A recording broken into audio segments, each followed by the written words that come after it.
Dia datang ke Mekah sambil terhuyung-huyung, namun sinar matanya bersinar bahagia. Memang, sulitnya perjalanan dan teriknya matahari yang menyengat tubuhnya cukup menyakitkan.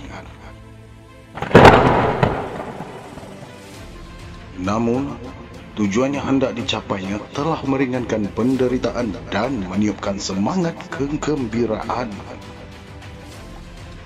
Ia memasuki kota dengan menyamar seolah-olah hendak melakukan tawaf mengelilingi berhala di sekitar Kaabah, atau seolah-olah musafir yang sesat dalam perjalanan yang memerlukan istirahat dan menambah perbekalan. Padahal seandainya orang-orang Makkah tahu bahawa kedatangannya itu untuk menjumpai Nabi Muhammad SAW dan mendengarkan keterangan beliau, pastilah mereka akan membunuhnya. Dia terus melangkah sambil memasang telinga, dan setiap didengarnya orang mengatakan tentang Rasulullah SAW.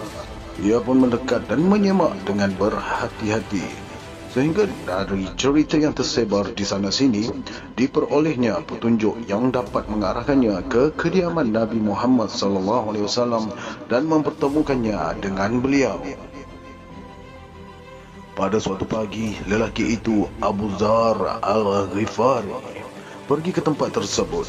Didapatinya Rasulullah SAW sedang duduk seorang diri. Ia mendekat, kemudian menyapa, "Selamat pagi, wahai kawan sebangsa." "Waalaikumsalam, wahai sahabat," jawab Rasulullah SAW. "Bacakanlah kepadaku hasil gubahan anda." "Ia bukan syair hingga dapat digubah, tetapi Al-Quran yang mulia," kata Rasulullah SAW, kemudian membacakan wahyu Allah Subhanahu wa Ta'ala. Tak berselang lama, Abu Dzar berseru, "Aku bersaksi bahawa tiada Tuhan selain Allah, dan aku bahawa bersaksi bahawa engkau adalah hamba dan utusannya." "Anda dari mana, kawan sebangsa?" tanya Rasulullah. "Dari Ghifar," jawabnya. Bibir Rasulullah menyunggingkan senyum dan wajahnya diliputi rasa kagum dan takjub.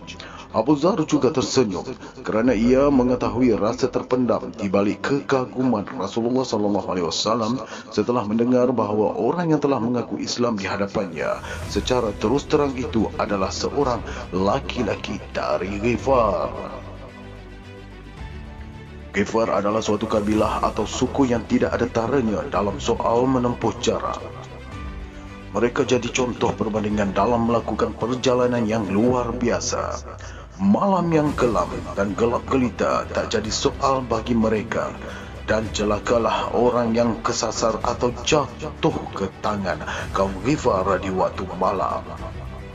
Rasulullah SAW pun bersabda, "Sesungguhnya Allah Subhanahu wa Ta'ala telah memberi petunjuk kepada yang disukainya. Kembalilah kepada kaummu sampai ada perintahku nanti," jawab Rasulullah. "Demi Tuhan yang menguasai jiwaku," kata Abu Dzar, "saya tak akan kembali sebelum meneriakkan Islam di hadapan Kaabah." Ia pun menuju haram dan menyerukan syahadat dengan suara yang lantang. Akibatnya ia dipukuli dan disiksa oleh orang-orang musyrik yang tengah berkumpul di sana. Rasulullah SAW kembali menyuruhnya pulang dan menemui keluarganya. Ia pun pulang ke Bani Ghifar dan mengajak sanak kerabatnya memeluk agama baru ini.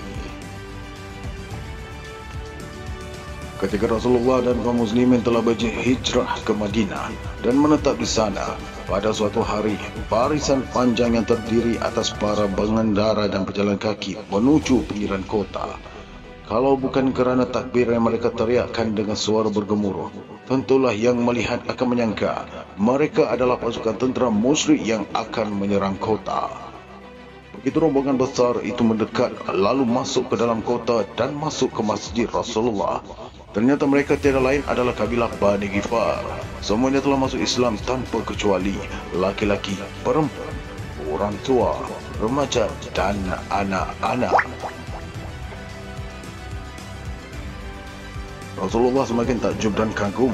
Beliau bersabda, takkan pernah lagi jumpai di bawah langit ini orang yang lebih benar ucapannya dari Abu Dzar. Benar batinnya, benar juga lahirnya, benar akidahnya, benar juga ucapannya. Pada suatu ketika Rasulullah SAW mengajukan pertanyaan kepadanya, "Wahai Abu Dzar, bagaimana pendapatmu bila menjumpai para pembesar yang mengambil ukti untuk diri mereka?" Ia menjawab, "Demi Allah yang telah mengutus anda dengan kebenaran, maka akan saya tebas mereka dengan pedangku. Maukah kau tunjukkan jalan yang lebih baik dari itu? Bersabarlah hingga engkau menemuiku." Abu Dzar akan selalu ingat wasiat guru dan Rasul ini. Ia tidak akan menggunakan ketajaman pedang terhadap para pembesar yang mengambil kekayaan dari harta rakyat sebagaimana ancamannya dulu. Namun ia juga tidak akan bungkam atau berdiam diri mengetahui kesesatan mereka. Ketika kepemimpinan Rasulullah dan para Khulafaur Ar-Rasyidin telah berlalu dan godaan harta mulai menjangkiti para pembesar dan penguasa Islam, Abu Dzar turun tangan. Ia pergi ke pusat-pusat kekuasaan dan gudang harta dengan lisannya yang tajam dan benar untuk ubah sikap dan mental mereka satu persatu. Dalam beberapa hari saja tak ubahnya, ia telah menjadi panji-panji yang di bawahnya bernaung rakyat banyak dan golongan pekerja, bahkan sampai di negeri jauh yang penduduknya pun belum pernah melihatnya. Nama Abu Dzar bagaikan terbang ke sana dan tak satu pun daerah yang dilaluinya, bahkan walaupun baru namanya yang sampai ke sana sudah menimbulkan rasa takut dan ngeri pihak penguasa dan golongan berharta yang berlaku curang. Penggerak hidup sederhana ini selalu berulang-ulang pesannya dan bahkan diulang-ulang juga oleh para pengikutnya seolah lagu perjuangan. Beritakanlah kepada para penumpuk harta yang menumpuk emas dan perak, mereka akan disetrika dengan setrika api neraka, menyetrikakan kening dan pinggang mereka di hari kiamat. Abu Dzar telah mencurahkan segala tenaga dan kemampuannya untuk melakukan perlawanan secara damai dan menjauhkan diri dari segala kehidupan dunia. Ia menjadi maha guru dalam seni menghindarkan diri dari godaan jabatan dan harta kekayaan. Abu Dzar mengakhiri hidupnya di tempat sunyi bernama Rabazah, pinggiran Madinah. Ketika menghadapi sakaratul maut, istrinya menangis di sisinya. Ia bertanya, "Apa yang kau tangiskan? Padahal maut itu pasti datang." Istrinya menjawab, "Kerana engkau akan meninggal, padahal kita tidak mempunyai kain kafan untukmu." "Janganlah menangis," kata Abu Dzar. "Pada suatu hari ketika aku berada di majlis Rasulullah bersama beberapa sahabat, aku mendengar beliau bersabda, 'Pastilah ada salah seorang di antara kalian yang akan meninggal di padang pasir liar dan disaksikan oleh segerombongan orang beriman.' Semua yang ada di majlis itu sudah meninggal di kampung, di hadapan kaum muslimin. Tak ada lagi yang masih hidup selain aku. Inilah aku sekarang, menghadapi sakaratul maut di padang pasir. Maka perhatikanlah jalan itu. Siapa tahu kalau rombongan orang-orang beriman itu sudah datang. Demi Allah, aku tidak bohong dan tidak juga dibohongi."